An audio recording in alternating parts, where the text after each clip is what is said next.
are your thoughts on like things like virality and all that kind of stuff? Do you think it's good to go viral early in your career? Do you think it's better Uh-huh. once you've established something? What are your thoughts about that?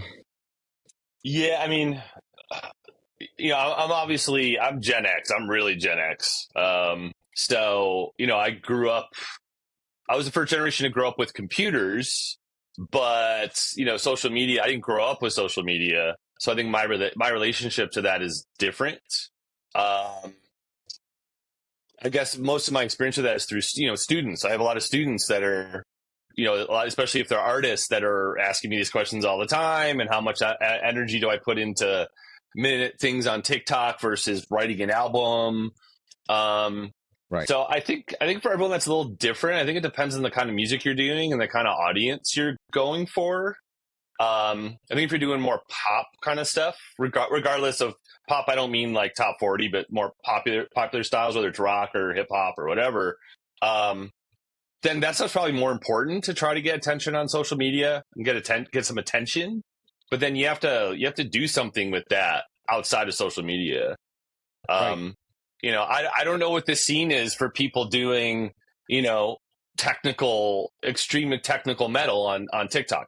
I'm not even on there. I don't know how important that is. Maybe that it's a thing, or, people doing like really aggressive electronic music that's like underground stuff. I mean, some of those people probably don't care about that at all, about virality at all, at least in those kind of social media stuff. So I think it really depends what you're doing and what your audience is, and maybe the age of the audience matters. People that grew up with that.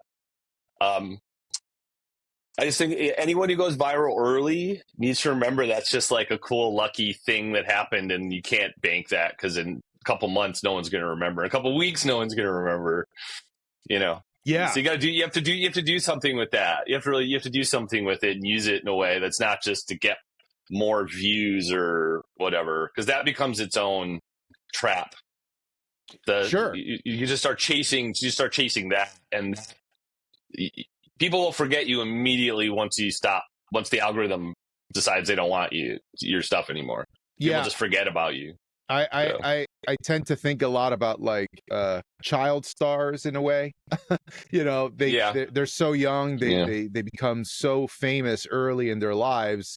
It distorts everything else that comes afterwards in their life, right? So sure, I think about it in a similar way when it comes to like, if you started something and it immediately goes viral, that's amazing, but it's also in some ways it might give you a false notion as to what the value of what you're doing is, or where your value lies, because you haven't really I was talking about that. Unrealistic expectations, and I think that's going to set you up for unrealistic expectations. For Absolutely. Sure. Yeah, because you're just totally like riding this hype, and you're just like, oh my god, this is amazing. Yeah. And then in some ways you might not even know why it even happened, and then how to sustain that.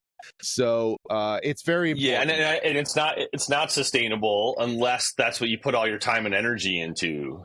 I have occasionally I'll have a student who's like maybe they're talented, but they're young and they're trying to get established as an artist or whatever they're doing, and they're like, I don't want to work this crappy job. Maybe I'll like start doing social media to try to start getting making some money that way to pay my bills. And I was like, well, I'm not going to say don't do that, but that sounds like a hard detour into taking you away from what you need to be doing, because you have to put all your time and energy into that to do that well. Absolutely. And so it may seem like it's related, like, oh, I'll do music related stuff, but it's like, music critic is not a musician. It's like there's a place for people to do that, but that's a different decision. That's a different path. So I'm not saying you can't do that, but I wouldn't recommend it. Yeah, I totally am there with you. Now, Brian, what are you currently working on? Is there anything you're like really excited about? I know we're talking about virality and stuff like that, but are there stuff that you're noticing and working on that you think is really interesting to share? What's a day in the life of Brian Jackson working on stuff? Yeah, so I'm working on a lot of different things always simultaneously. I'm pretty deep in the education space. So I'm at 343 Labs in New York City. We just finished building out our first recording studio. Amazing. So we have a nice control room and a nice ISO booth. And so I'm kind of the one in charge of training everyone to all the instructors and all the students, and I kind of designed the equipment layout and the I didn't do the wiring, but like what the wiring would be. So that's just wrapping up. That's taken up a lot of my time, and which has been great. It's been fun. I get to start teaching classes in a room that I designed now. So in Amazing. terms of the patch bays and the equipment and that kind of thing. So that'll be fun. And then I don't know. I get random mastering projects. I do that steady part time. Like I don't really advertise. Thought about trying to do that. So I don't know. Like that's always fun. I get to hear music I would often normally not listen to. Just hear the cool stuff people are doing in different scenes.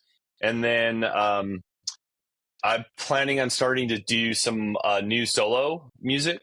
That's Cool. not for sync, not designed for sync, not for going directly into a publisher's library. I haven't done that in like 5 years. So I thought I was done with that, but I've been jonesing to start working on some music for the general population, instead of like industry only, for sync. So yeah, I'm kind of in that pre-planning process of like what direction I want to do, what kind of sounds.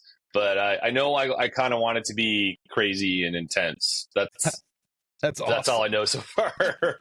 Yeah. Well, it's amazing how also like going around, it kind of comes full circle in a way in your life, how you step away from something for a while and it just creeps back into your life because I don't know, I guess it's a part of your nature, who you are.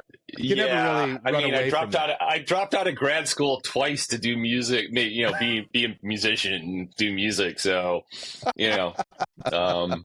Yeah, so at a certain point when people ask, I know it's cliche, but when people ask like, why did you choose this? You're like, well, I don't have a choice. Once you're in it, it's like, I'm not gonna say it chose me because that's the cliche, but it's kind of like, I don't feel like I have an option. Like, I have to do this at some level. So yeah. I relate to that 100%. I've always felt that it was a sacred duty is how I call it. And, right. I don't know, something, it's a calling. In that for sense. Sure, absolutely, yeah. Like once you start doing it, and you get kind of hooked, like life kind of feels a little hollow and empty without it. It's like something's just missing from life. So that's no way to live. So if you're fortunate enough to be able to pursue what you're passionate about, you almost feel like you have to. Because we're lucky to be able to just go like, I feel like I have to do this, therefore I'm going to do it. So I think we're pretty fortunate, and I like to take advantage of the fact that I can do these kind of things. So yeah, and perspective's really important about that. Just to always retain the idea that if you're a creator, which a lot of our people on Metal Mastermind are, they're creatives and they want to have something to put out in the world. That's a blessing. There's not a lot of people in the world. I mean, there are a lot of musicians in the world, but there's not a lot of people who can also take that and roll with it for the rest of their lives and in a meaningful way. And so one of those things about being a musician or being in the creative world to begin with is if you're passionate about what you do, that's kind of all there is as far as initial requirements go, because that's the thing. That's the fuel. Sure. You're going to keep going. Absolutely. You'll learn the skills that you need to learn along the way. You don't have to know everything right now. You just have to walk that path. So for a lot of people, especially of course our younger people, but even sometimes in our older audience, it's like how to get back into something like me, your older audience. I mean, like there's we've got a lot of older students who are getting back into guitar or they're trying to learn how to Sure. do some mixing because they have access to the technology now. It's a lot Mm-hmm. of those kinds of stuff, which is amazing to see, because I notice it as a collective whole that people just at some point, wherever it is that they are in their life, they tap into this universal need to have to create, and Mm-hmm. that's a beautiful thing, and that's just part, I think, part of our humanity, which is really important to retain, especially in our schools, in my opinion.